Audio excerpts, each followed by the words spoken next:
السلام عليكم، مرحبا بكم في هذه نوفيل فيديو خياتي. اليوم راح نشارك معكم حلوى أو حلوى المعمول بطريقة جد ناجحة بمقادير موجودة في كل بيت، وكامل رايحين تنجحوا فيها بإذن الله. راح تجيكم هشيشة طرية كما راكم تشوفوا، تذوب في اليد قبل الفم. لكن قبل ما نبداو لا فيديو نقول لكم صليوا وسلموا على الرسول عليه الصلاة والسلام، خليونا ابوني في القناة وديروا لنا جيم لا فيديو لكي تعم الفائدة، وخلونا تعليق جميل كيما نتوما. لهنا يا خياتي انا كنت استخدمت 500 غرام من مارغرين سول. انتوما رايحين تستخدموا اي مارغرين كانت متوفرة عندكم. وبالنسبة لي أنا علاش استخدمت 500 غرام مش 250 غرام، لأني راح نقسم الخليط على اثنين، نص رايحة نخدم بالفارينة العادية ونص رايحة نديرو بالفارينة تاع القمح الكامل، والنتيجة جاتني روعة. لهنا البنات كيما راكم تشوفوا رايحة نفرغ المارغرين تاعي هذيك كامل. شوفوا البنات راني ما قصيت حتى مقطع من الفيديو للمصداقية، باش كامل يعني تشوفوا يعني الطريقة كاملة متكاملة، ما حذفت ولا مقطع، ما قصيت ولا مقطع. وبالنسبة اللي رايحين يقولوا لي على الإضاءة ولا التصوير، مبدئيا البنات راني نصور، راها غير بنتي فقط، يعني بنتي مسكينة صغيرة في عمرها غير 6 سنوات، هي اللي راها حكمت لي تليفون. الوغ سما وحده ما تجي تقول لي راها الاضاءه ولا ما على باليش، انا ليسونسيال الوصفات اللي راني قاعده نبدل لكم فيهم راهم ناجحين مجربين، وكونكم مهنيين يعني خياتي. هنا يا البنات بالنسبه للسكر قلاصي انا كنت استخدمت 400 غرام تاع سكر قلاصي في 500 غرام تاع زبدة أو مارغرين. هنايا اللي يحب يستخدم الباتور تستخدم الباتور، أنا نحب نستخدم يدي هكذا باش نتحسس العجينة نتاعي ونعرف القوام نتاعها. لهنا راح ندخل هذاك السكر كامل حتى الخليط نتاعي يولي لي الزبدة هذيك تولي لي بيضة. ومن بعد رايحة نكمل نضيف صفار 3 بيضات ومغرف كبيرة خميرة حلويات. نتوما إلا استخدمتوا 250 غرام البنات رايحين تنقصوا في المقادير. إلا استخدمتوا 250 غرام تاع مارغرين راح ديروا صفار 2 بيضات فقط، وتستخدموا أقل من المغرف هذيك تاع القهوة اللي استخدمتها تاع خميرة حلويات. تبقى الفارينة البنات حسب النوعية تاع الفارينة، كاين فارينة اللي تتشرب السوائل بالخف ماكمش رايحين تديو بزاف، وكاين فارينة اللي ما تتشربش السوائل، يعني تحسوا العجينة نتاعكم وعينكم ميزانكم، انتوما اللي رايحين يعني تعرفوا شحال ديروا فارينة. بالنسبة ليا انايا بما اني نستخدم فارينة، يعني انا كنت استخدمت فارينة اسمها عرجون، انا دت لي البنات 3 كؤوس اللي يرفدوا 220 غرام. لهنا البنات كما قلت لكم رايحه نضيف مغرف تاع خميره تاع حلويات، مغرف تاع قهوه فقط، وما تخافوش ماهيش رايحه تفسد لكم الشكل تاع الطابع نتاعكم البنات، لانه لهنايا رانا ما كثرناش، بالعكس الدور تاعها لهنايا الخميرة تاع الحلويات رايحة تزيدكم هشاشة وطراوة للقاطو نتاعكم فقط البنات. رايحة ندخل هذوك المقادير كامل في العجينة نتاعي أو في المارغرين نتاعي حتى تبيض معايا ويولي الملمس كريمي والقوام كريمي. بعدها راح نبدأ بإضافة الفارينة. هنايا راني بديت نضيف الفارينة خياتي، اقعدوا معايا لآخر الفيديو رايحين تشوفوا كل المراحل من A jusqu'à Z.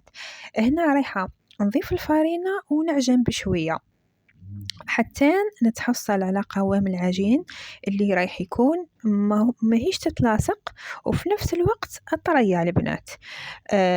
بالنسبة ليا انايا لهنايا عندي لافاني، ما استخدمتش البودر، عندي هذه لاغوم تاع لافاني سائله تلقاوها يعني تتباع بارتو عند اللي يبيعوا يعني محلات اللي يبيعوا لوازم الحلويات، تقدروا تشريو ويمدلكم ب10,000 ب5,000 على حسب يعني شحال عندكم يعطيكم. انا تعجبني لاغوم هذه خير من لافاني هذيك تاع الساشيات، ما تطلق حتى جو، بالعكس هذه تعطيكم واحد المذاق رائع رائع. ومام وانتوما طيبوا في الحلوى نتاعكم رايحين تشموا هذيك الريحة تاع لافاني في الدار كامل، تالمو يعني هذه لاغوم هذه مركزة. هنايا ضفت لاغوم تاع لافاني البنات، وراني نضيف في الفارينة بشوية ونعجن الخليط نتاعي الى ان نتحصل على عجينة تكون ذات قوام متماسك وفي نفس الوقت تكون طرية. هاوليكم القوام البنات تاع العجين كيفاش نحتاجو. لهنا البنات جامي ديروا على اليد نتاعكم اللي كنتو تعجنوا بها، ما تقدروش تتحسوا بها العجين قد ديروا باليد الاخرى اللي نظيفه. اليد اللي نظيفه هي اللي تعطيكم القوام تاع العجينه نتاعكم. اسكو لحقتوا للقوام المطلوب ولا مازال؟ هاي لكم. بالنسبه للبنات انايا هذه العجينه رايحه نشكلها على شكل كريات.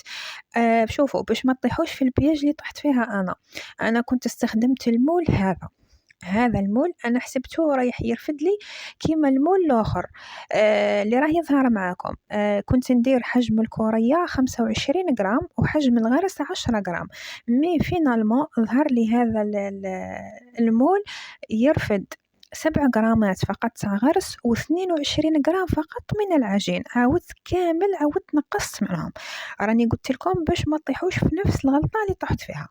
كما كنت قلت لكم الخليط نتاعي انا من الاول قلت لكم راح نقسمه على قسمين. هنايا هذا النصف الاخر رايحه نعجنه بالفرينه تاع القمح الكامل. هاي لكم البنات. علاش راح تقولوا لي علاه درتيها كيما هكا؟ بما اني عندي مريض سكري كما على بالكم لازم له ريجيم خاص، لازم له اموره الخاصه، وباش ما نحرموش من الحلوى هذه الوغ راح نديرها له باللوازم تاع مريض السكري. هذا علاه استخدمت فرينة القمح الكامل، وصدقوني البنات والله غير جات روعة وعطاتني نفس النتيجة. لهنا البنات كما راكم تشوفوا رايحة نديرهم على شكل كريات كامل هذه العجينة. ولهنايا البنات كيما راكم تشوفوا الغرس تاعي هذاك اللي كنت شاركته معكم في الفيديو اللي فات في الطريقه تاع التنقيه نتاعو وكامل. هاوليكم جبت حربوش قطعته دي رونديل، نخليه فور يذوب معايا بيسك راهو جامد شويه. وفي الجهه الاخرى راني حاطه جلجلان نتاعي بعد ما غسلته ونقيته ونشف معايا راني نقلي فيه. هاوليكم الغرس نتاعي البنات راح نخليه يذوب كامل ومن بعد نحط عليه هذيك الجلجلانيه ديجا راه مداوي يعني فيه كما شفتوا الخطره اللي فاتت. درت له هذاك القرنفل او الطيب ودرت له القرفه. راح نزيد له غير هذه الجلجلانيه بعد ما نطحنها. البنات كملاحظه كي ترحيو الجلجلانيه نتاعكم حذاري لا تولي لكم طحينه تاع سمسم، ما تحطوش عليها بزاف، ساعه على ساعه حبسوا الحيوه تاعكم تتحصلوا على النتيجه هذه، تتحصلوا على بودره تاع سمسم. لهنايا راح نلوح البودر تاع سمسم تاعي هذاك ونستعين بمغرف تاع مارغرين راح تسهل لكم العمليه تاع العجن. وشيه بالكو راه الغرس كي يكون سخون بزاف راهو يحرق. هنايا كان سخون شويه بالذراع يعني ما قدرت يعني نعجنو بيسك سخون، خليته برد شويه وعاودت درت له مغرفه تاع مارغرين ورايحه ندخل هذو المكونات كامل. صدقوني البنات الوصفه هذه تاع الكاطو هذه صحيه يعني صراحه. سمسم كما على بالكم فيه سعرات حراريه، فيه البروتين، يعني فوائد كبيره فيه يعني السمسم. هاوليكم هنايا راح نشكل العجينه تاع الغرس تاعي هذه كامل الى ديبول. انا كنت قلت لكم دارتها 10 غرامات مي فينالمون لقيت المول هذا البنات تاع الشكل الهرمي تاع المعمول ما يرفدش نفس هذا المول تاع القلب. حذاري البنات ديروا هذو لي بول درتهم عاودتهم درتهم 7 غرامات والعجينه درتها 22 غرام. لهنايا كنت درت المول تاعي في الفارينه باش تسهل لي الخدمه. وشوفوا كي ديروا الحبه نتاعكم حاولوا تروحوا للحواف وكانكم تنحيوا فيهم هكا بشويه بشويه باش مع تخبطوا المول تاعكم يتنحى لكم هذاك الحبه هذيك تاع المعمول فاسيل ما تعذبكمش. راني قلت لكم الخدمة نتاعو شوية متعبة، المول هذا البنات ماهوش كيما المول تاع القلب. ولكن ليسونسيال فرحت بنتي، بيسك هذا الكاطو درته لبنتي بمناسبة يناير، كانوا طلبوا عليها حاجة حلوة تجيبها معاها لاكراش. هاي لكم البنات، هنايا كنت طبعتهم كامل، راح نديهم يطيبوا. بعد ما طابوا معايا كيما راكو تشوفوا جاني هشيش يذوب في اليد قبل الفم، كنت رشيته بشوية سكر غلاس. وانتم لكم حرية الاختيار، تحبوا ديروه وتحبوا ما ديروش السكر. ليسونسيال الوصفة راها ناجحة، جربوها وردوا لي في التعليقات. دركا ما بقى لي غير نقول لكم تهلاو لي في رواحكم، والسلام عليكم في الفيديو القادم ان شاء الله.